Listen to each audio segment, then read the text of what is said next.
Bet šis suverenitātes elements, proti tā augstākā vara, ja, ir kaut kas ļoti, ļoti būtisks priekš mūsdienu valstiskuma izpratnes. Ja. Proti tā ir, tas ir veids, kā mēs domājam par konkrētās valsts varas kompetenci šajā teritorijā. Ja. Proti, ka virs viņas nekas nedrīkst būt. Ja. Vēsturiski tas suverēns ir bijis, protams, monarhs, ja? Jo šis suverenitātes jēdziens ir radies nevis demokrātijas apstākļos, bet absolūtās monarhijas apstākļos, kur ir ticis pateikts, ka patiesībā jau šis suverēns ir monarhs, kurš var darīt visu, kas viņam ienāk prātā. Viņš nav pakļauts nekam, bet viņam ir pakļauts viss. Taču mūsdienās suverēns ir kas Latvijas republikā? Ko? Tauta, tieši tā. Mums ir 4. pāns, kas saka, suverēnā vara Latvijā pieder Latvijas tautai. Kas nozīmē to, ka mūsdienu demokrātiskajās valstīs šo suverenitātes lomu izpilda pilsoņu kopums. Ja, restīvi, mēs paši esam, kā Latvijas tauta ir Latvijas suverēns. Ja? Kas ir tāda ļoti savdabīga konstrukcija, kas nāk no Žana Žaka Ruso, kurš saka no vienas puses, ka mēs esam paši tie, kas pieņem kaut kādus likumus, un paši esam tie, kas pakļaujas. Tas ir tāds aplis savu veidu. Ja? Protams, ka mēs vienlaikus, katrs no mums ir vienlaikus kā Latvijas pilsonis. Ja? Ir gan tas, kas pakļaujas, gan tas, kurš pieņem lēmumus. Ja?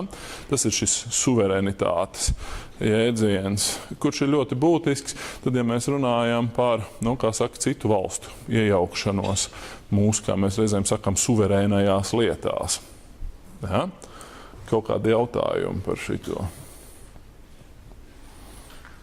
Tas ir labi vai slikti, ka Latvija ir uzticējusi iespējas lemt par sevi Eiropas Savienībai? Ko? Laikam jau slikti, jo kāpēc? Viņa nav tik varena, kā viņai gribētos būt. Viņa nav tik neatkarīga, jā, tajā ziņā, ka viņa nevar, dažas lietas, kuras mēs nevaram izdarīt, vai ne? Piemēram, mēs esam, tagad ir tas fiskālais līgums, ka mums ir, jebkurš Latvijas Republikas budžets mums ir jāsūt apstiprināšanai uz Briseli vai uz Frankfurtu. Tas nozīmē to, ka no otras puses, ja mēs tā padomājam, ja runa patiešām ir par tādu faktisku suverenitāti, ka valsts tiešām mēģina pastāvēt tādu pilnīgi neatkarīgi, tā ka neviens neko mums nestāsta, neviens mums neko nediktē, neviens mums neko neuzspiež, tad mēs principā esam Ziemeļkorejā automātiski. Ne jau Ziemeļkoreja ir laikam tas eksemplārs mūsdienu pasaulē, kur mēs varam runāt par tādu, kā saka, tuvu maksimumam šīs valsts izolāciju no ārējās pasaules. Ja?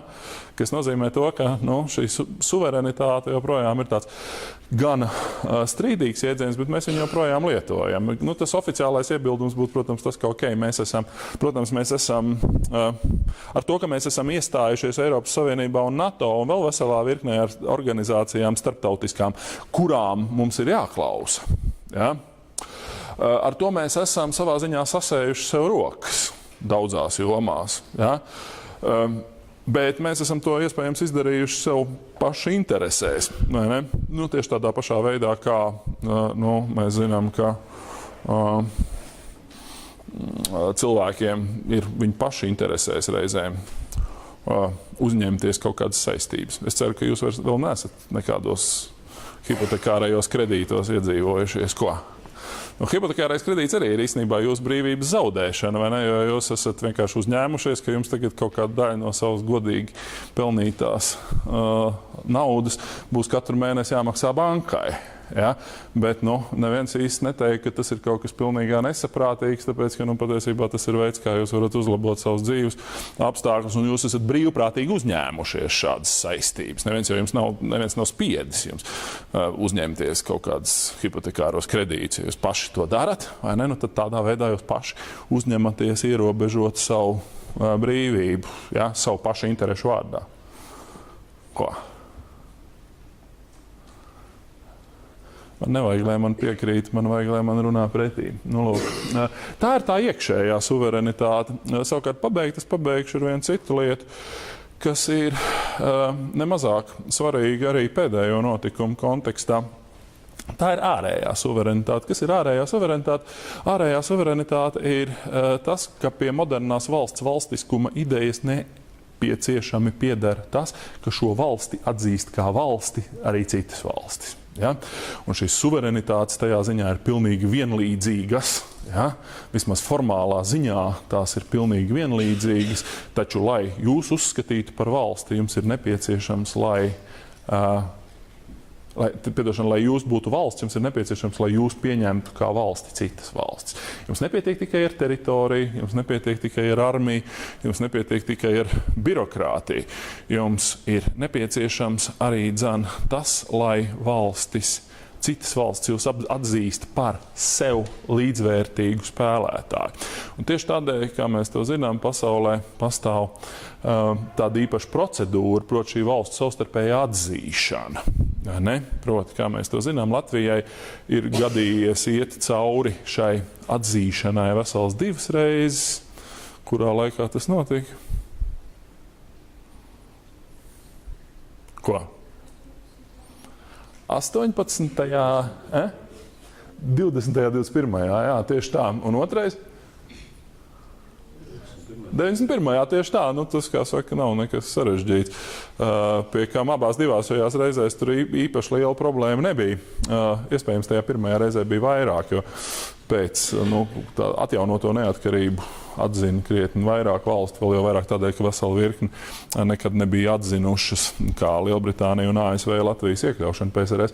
Bet neraugoties uz to, patiesībā jau šī valstu atzīšana joprojām ir viens no ļoti nozīmīgiem aktiem starptautiskajā politikā, ja, kuram ir iespējas ļoti būtiski ietekmēt konkrētās valsts likteni. Proti, ja tu esi atzīts, un pie tam, ja tevi atzīst tie ietekmīgākie spēlētāji, tad tas nozīmē to, ka īstenībā tu vari attīstīties un iekļauties starptautiskajā apritē ar pavisam citu ātrumu nekā tad, ja tu esi kaut kāda neatzīta valsts.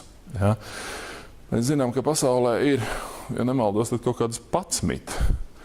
Ja ne vairāk, varētu būt, ja tas jāpārbauda precīzi. Man liekas, ka 11 dažādi veidi neatzītas teritorijas, kuras pretendē uz valstiskumu, bet kuras ir vai nu vispār neatzītas, vai tās ir atzinuši tikai daži spēlētāji. Ja? Mūsu reģionā tādu patiesībā nav mazums. Ja? Piedņestra, Dienvidosetija, Abhāzija. Ja? Un mēs redzam, ka šīs valstis nav atzītas un arī netiks tuvākajā laikā atzītas, protams, starptautiskās politikas apsvērumu dēļ, taču šis atzīšanas trūkums, ja, kurš Latvijai šī atzīšana patiešām nāca salīdzinoši viegli, taču atzīšanas trūkums ļoti bieži kalpo arī par faktiski iemeslu šīs valsts arī tālākai ekonomiskai un politiskai degradācijai. Ne? Jo ar šādām neatzītām valstīm neviens īsti negrib sadarboties. Viņas lielākoties ir ekonomiski atkarīgas no kādas lielākas valsts, kura tad šo te viņas pastāvēšanu militāri vai ekonomiski nodrošina. Vai ne? Piemēram, šajā gadījumā Abhāzija ir, diemžēl, ļoti bēdīgs piemērs, tāpēc, ka Abhāzija, es nezinu, vai kādam tur ir iznācis būt, bet tā ir viena ļoti burvīga vieta. Tas ir viens superīgs kurorts pie Melnās jūras un ar tradīcijām, ar vīnu, ar visādām jaukām lietām, vai ne? Bet ekonomiski un kulturāli un politiski tā ir absolūti degradēta vide, jo neviens ar tādu, kā faktiski Krievijas radītu anklāvu Gruzijas teritorijā sadarboties nevēlas. Tā skaitā arī netiek nekādas ārējās ekonomiskās attiecības koptas un tā tālāk. Abhāzijam, piemēram, burvīgs vīns. Jūs nevarat aiziet šeit uz, veikalu eiro vīns nopirkt Abhāzu vīnu, tāpēc ka viņi vienkārši nedrīkst eksportēt. Tas ir, un tieši tas pats arī, es pieņemu, ka stāv priekšā Krimai, diemžēl, kas ir arī viena līdzīga teritorija. Ja, šim atzīšanas elementam tas ir tāds, varētu teikt, augstākā līmeņa akts starptautiskajā politikā ir ļoti liela nozīme. Tas ir tas ārējās suverenitātes elements, proti, lai citas suverēnas valstis tevi uzskatītu par līdzvērtīgu sev. Ja? Līdz šim, kā mēs to zinām, daudzām valstīm ar to nav paveicies. Ja? Eiropā viens no tādiem strīdīgākajiem gadījumiem, kuru ir atzinusi lielā mērā pateicoties amerikāņu spiedienam tieši arī Latvija. Tā ir Kosova, vai ne?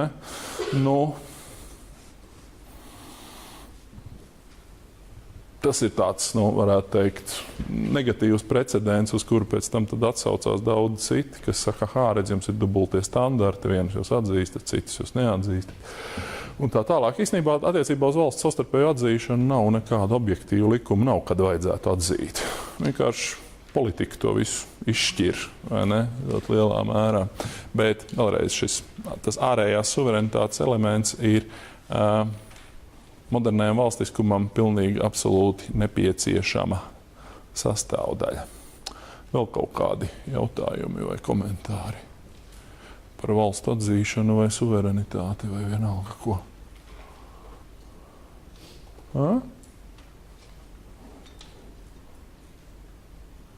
Labi, ja nav, tad viss. Paldies šodien. Atceramies par to testu, ja?